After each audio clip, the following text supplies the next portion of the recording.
Good morning, everybody. Happy Monday. This is his new job. Bit of damp proofing today.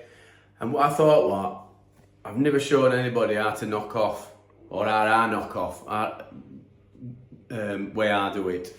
You'll have to excuse me. I've been man down for a few days. I've had a bad cold. It stopped me doing stuff, but I've been a bit tired.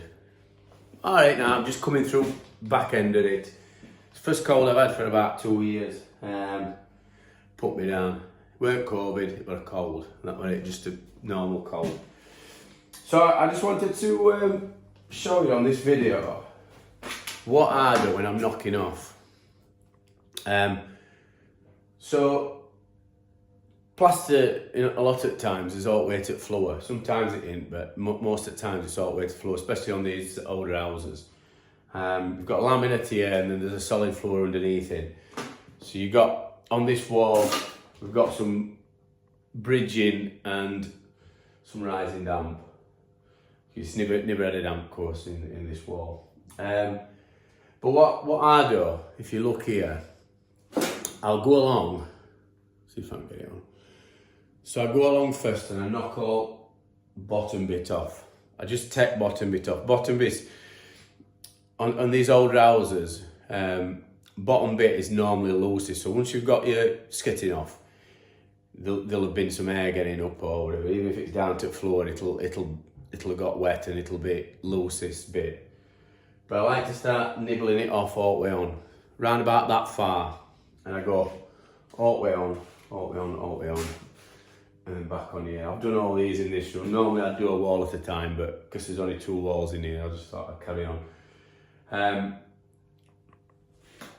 That way, what happens is, if you do it that way, if there's any wires or pipes, and you're not shoving hard as old, if there's any wires or pipes, you'll expose them. So if there's any wires going down, if there's any sneaky pipes in corner, you'll normally see them, and then you can follow them up. But that's just one thing. And then what I'll do next, I'll measure up how far I'm going to hack it off, and then I'll start at the top and then go down. And that's how I find the easiest way to do it. I mean, this is just dropped off, so when I start to hack it off in a line there, it'll just fall off.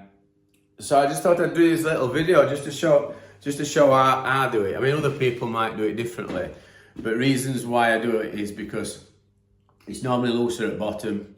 Plus, if you start at top and you're going all the way down, that plaster will fall down and you'll have a pile.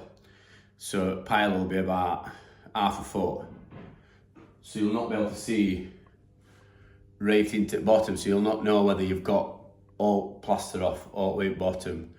And then once you clean up, you clean it all up and then you go, I've got to get that bit off. So at least you know that it's all off on the bottom. There's no bits of plaster in corner and stuff like that. And then you can go straight down to it. So that's just a simple way of hacking off. If you're doing it yourself, or if you're just learning, if you've just started labouring, or if you've just started doing damp work, this is how I do it. Nobody showed me how to do it. I kind of found the best way through trial and error and doing it one way, doing it other. Different plasters are different, or different coverings are different. So this is like what I call like a black ash plaster. You've got some lime plaster. If it were sand and cement that had been put on before, that might be a bit harder. If you've got old sand and cement from years ago, especially in kitchens, that's like bell metal. That takes some rate getting off, so you might have to like try and get behind it, or then just try and chisel little sections off by going more or less, well, just at an angle. Just chisel, and just nip bits off. That's if it's like bell metal. So that's a quick tip from Damp Sam. Please subscribe, and I hope you're getting some value out of these videos. And if I'm dead and gone, if this is in 300 years time, I don't know what you're putting on the wall. So if you're all still here. Right, see you later.